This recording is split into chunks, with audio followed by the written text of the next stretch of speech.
Good morning po. Tayo po'y mag-aral ng salita ng Diyos. Aklat po ng Kawikaan, chapter 16, verses 1 and 2. Ang mga balak ng isipan ay sa tao nagmumula, ngunit mula kay Yahweh ang sagot ng dila. Ang akala ng tao ay tama ang kanyang kilos, ngunit sa tunay niyang layon si Yahweh ang nakatatalos. And then basahin din po natin yung verse 9.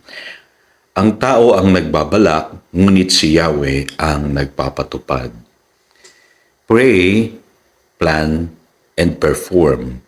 Actually, part 2 po ito nung pag-aaral natin yesterday tungkol po sa conquering our fears this year.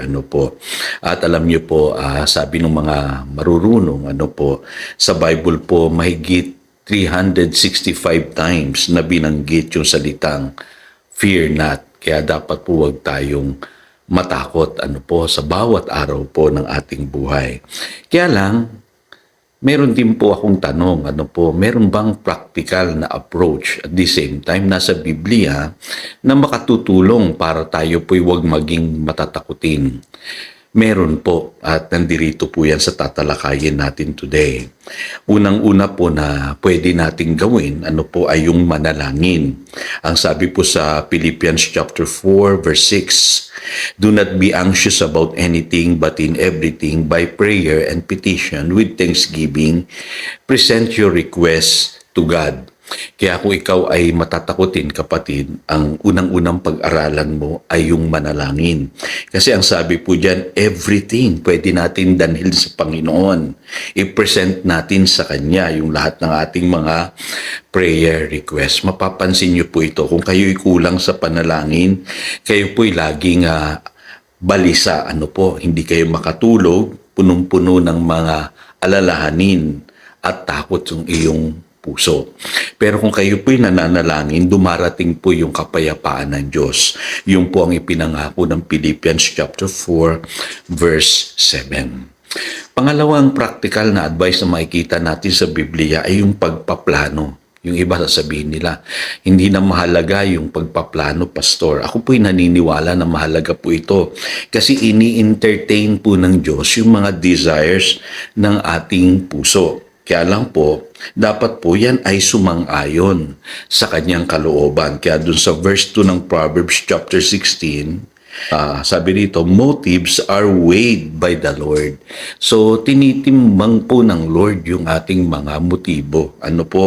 Kasi may mga desire tayo sa puso na pwede nating ikapahamak. Pero ang sabi ng Biblia, kung tama po yung desire ng ating puso, at i-present natin in prayer, mangyayari po yan. Yun ang sinasabi ng Mark 11, verse 24. At sa Psalm 37, verse 4, ang sabi po dyan, delight yourself in the Lord and He will give the desires of your heart. Kaya mas mabuti po yung may plano tayo kaysa sa wala. Pansinin po ninyo, kung last year nagplano po kayo, kadalasan po meron kayong na-achieve nitong nakaraang taon.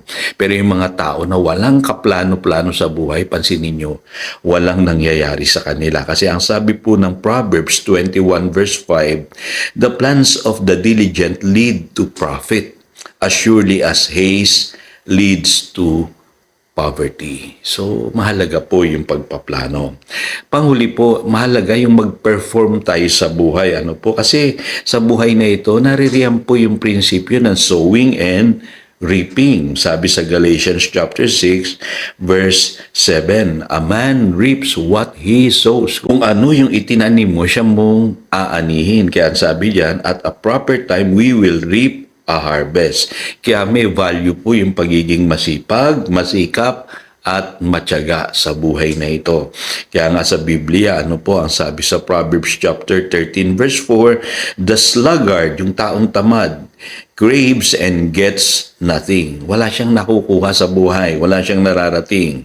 But the desires of the diligent, yung tao daw pong masikap, are fully satisfied. So nakakamit niya kung ano yung dinidesire ng kanyang puso, yung tao pong masikap. Kaya doon sa Ephesians chapter 4, verse 28, pinaalalahanan ni San Pablo, yung mga tao na dati hindi magaganda yung ginagawa nila sa buhay. Yung iba nagnanakaw pa. Ang sabi diyan, they must work doing something useful with his own hands. Kailangan po, merong mabuti tayong ginagawa na napapakinabangan natin sa buhay na ito. At ang sabi diyan, that he may have something to share with those in need. Para makatulong ka naman sa iba, lalo na doon sa nangangailangan. Kaya tandaan niyo po yan, pray, plan, and perform. Tayo po'y manalangin. Dakilang Diyos, salamat sa paalalang ito na napaka-praktikal. Maaari naming ma-apply sa bawat araw ng aming buhay yung pong pananalangin, pagpaplano at yung pagiging masikap at masipag. Alam namin, Panginoon, na sa buhay na ito, ikaw po ay kumikilos para sa ikabubuti namin. Ang mahalaga po ay tama yung aming mga motibo kasi tinitimbang mo po ang aming mga motibo. At kung ikaw ay nalulugod, ibinibigay mo po yung desires ng aming mga puso. Kaya ang panalangin ko kung ano man po yung mga plano ng aking kapatid ngayon na nakikinig, ang dalangin ko ay pagpalain mo sila. Tulungan mo sila, gabayan mo sila nang sa gayon sumang-ayon sa iyong kalooban ang kanila pong mga plano this year. Salamat, Panginoon. Yan ang aming taimtim na panalangin in Jesus' name. Amen. Again, ito si Pastor Jojo nagpapaalala upang daluyan tayo ng pagpapala, manatili tayo sa kanyang salita. Good morning.